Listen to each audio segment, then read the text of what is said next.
Welcome to another deep dive. And today we're tackling something that you specifically requested. Oh, excellent. Yeah, you wanted to take a closer look at internal revenue districts All right. and, apply this think and act locally lens to it. Now, get ready because we're about to uncover some, I think, pretty surprising information Okay.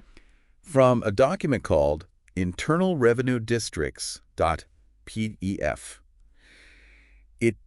It claims the U.S. government might be playing a little bit of a trick when it comes to the IRS's authority. Oh, interesting. And I've got our expert here to help us break this down. Happy it out. So first, we'll kind of walk through the main points of this document together. Sounds good. And then we're really going to dive deep into, what it could mean for you locally. I like it. What's so fascinating about this document is that it challenges this assumption. What assumption is that? This assumption that a lot of people have that the IRS just has unlimited power across the entire country. Right, right. So let's jump right in. This document starts by laying out the legal basis for these internal revenue districts. Mm-hmm. And specifically, it cites Section 7621 of the tax code. Okay. Now, I know that sounds a little technical, but stick with me here. This is where things get interesting. All right. Can you kind of explain what this section actually says? Yeah, so Section 7621 basically gives the president the power to establish these internal revenue districts. Okay. But here's the catch. That power is then handed off to the Secretary of the Treasury. Wait, the Secretary of the Treasury? Yes. I think most people just assume the IRS runs the whole show when it comes to taxes. Right, but it's the Treasury Secretary who actually has the authority. So what does the Secretary actually do with this power? Well, that's where things get, a little murky. Okay. You see there's this Treasury order, number 150-01, Okay. which seems to create 33 districts nationwide. Okay, so if these districts already exist, what's the big deal? What's this trick that the document keeps talking about? The trick, so to speak, lies in how these districts were created and what they were actually intended for. Okay.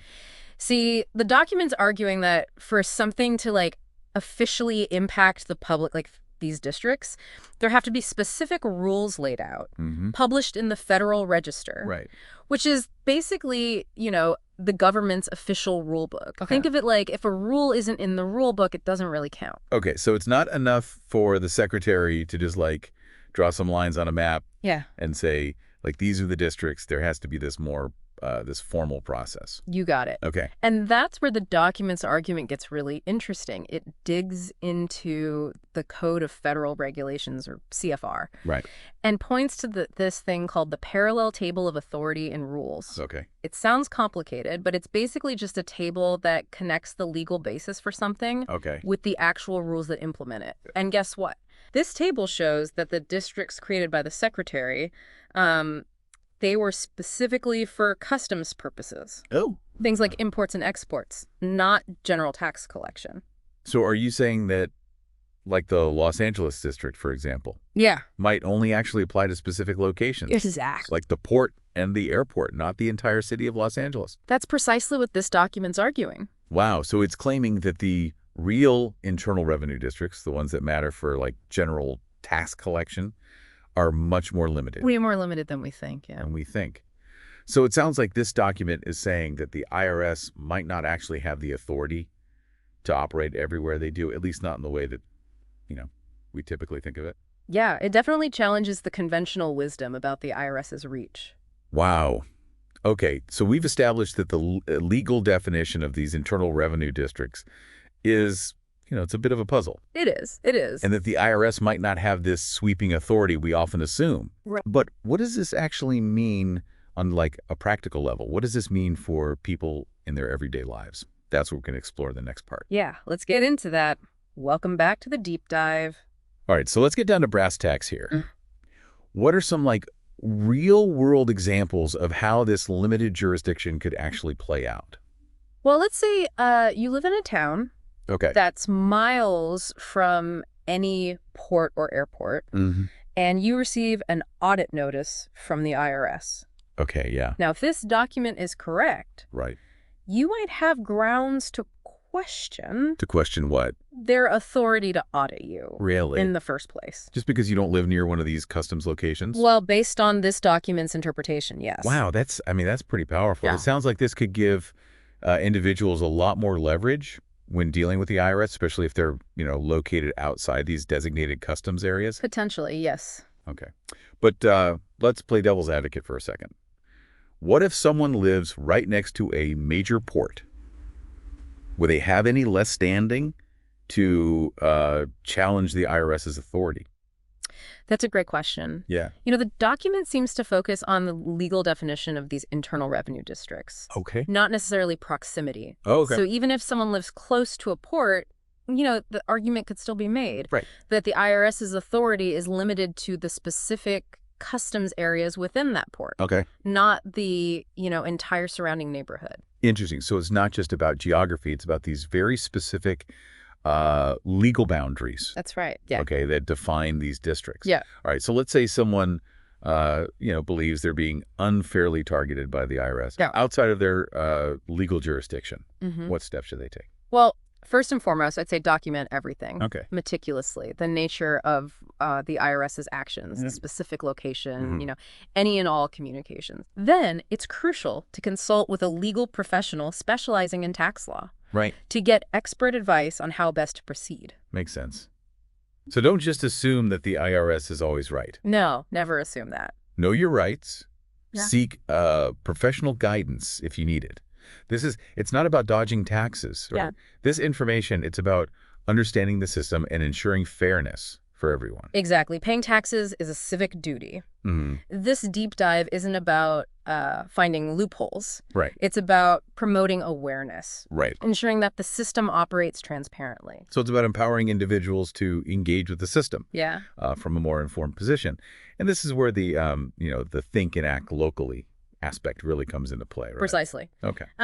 Let's broaden our perspective a little bit here. Okay. Think about how this concept of limited jurisdiction could impact local communities as a whole. Okay. Yeah. Imagine, a bustling city Okay. versus a quiet rural town. How might this play out differently? I see. So different types of communities might be impacted in different ways. Exactly, yeah. I'm picturing a scenario where if the IRS's authority is truly restricted in certain areas, it could, really affect their ability to actually collect taxes. Yeah. Right. And that could potentially lead to budget shortfalls. It could. For local governments. Exactly. Yeah, that's a concern. Local tax revenue is essential, right? Right, it is. For funding all those vital services. Yeah, absolutely. But could this also present an opportunity? Okay, how so? What if this situation spurred communities to do what? To take more control over their own tax systems. So instead of relying on the federal government. Exactly. That's an interesting thought. It could, ignite these discussions about creating alternative models of tax collection, revenue generation that are more tailored to the specific needs of each community. Yeah, think about it. Right. Communities would have more autonomy to determine how they collect and utilize their tax revenue. This could lead to, more innovative solutions. More effective solutions. That really address those local priorities. Exactly. It would definitely require a major shift in mindset, though. It would. Right. And a willingness to experiment with new approaches. But imagine the possibilities. Okay. Communities could become more self-reliant, creating tax systems that are fair, efficient, and, directly benefit their residents. This is getting me really excited. We've gone from, a seemingly technical legal document to a much broader discussion about local empowerment and, the potential for positive change within these communities. It's amazing, isn't it? It is. It is. How even seemingly obscure information can have this ripple effect across society, especially when you start thinking about it from that local perspective. Right.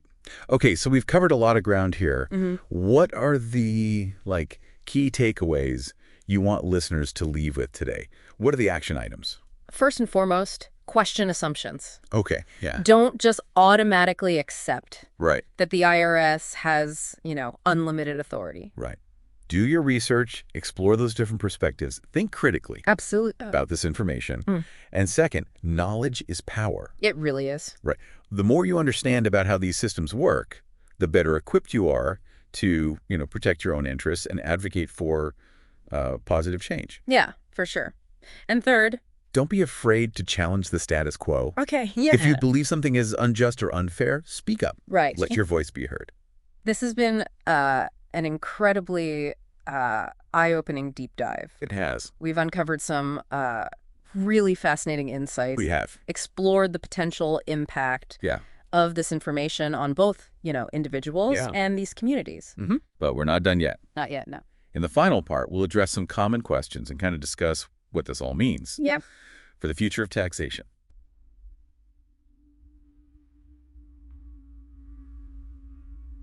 Welcome back to the final part of our deep dive into internal revenue districts.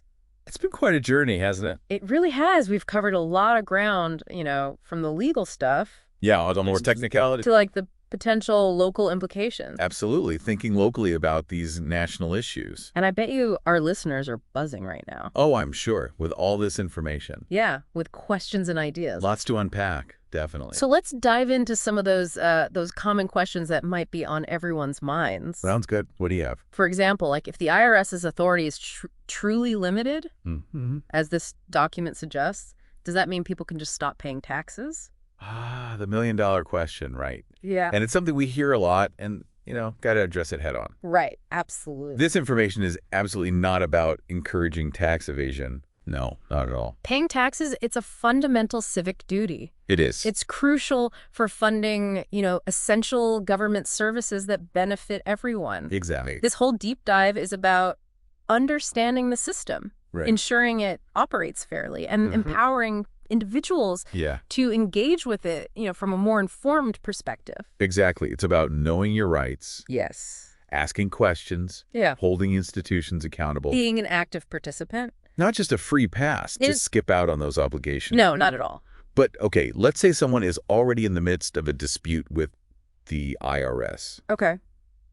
Can they use this information to their advantage? That's where things, can get a little tricky. Right. And it's always best, I would say, to consult with a legal professional. Right. Get a prep. Someone specializing in tax law. Right. They can assess the specific situation. Yeah. And provide tailored advice on the best course of action. Makes sense. Every case is unique. Of course. Yeah.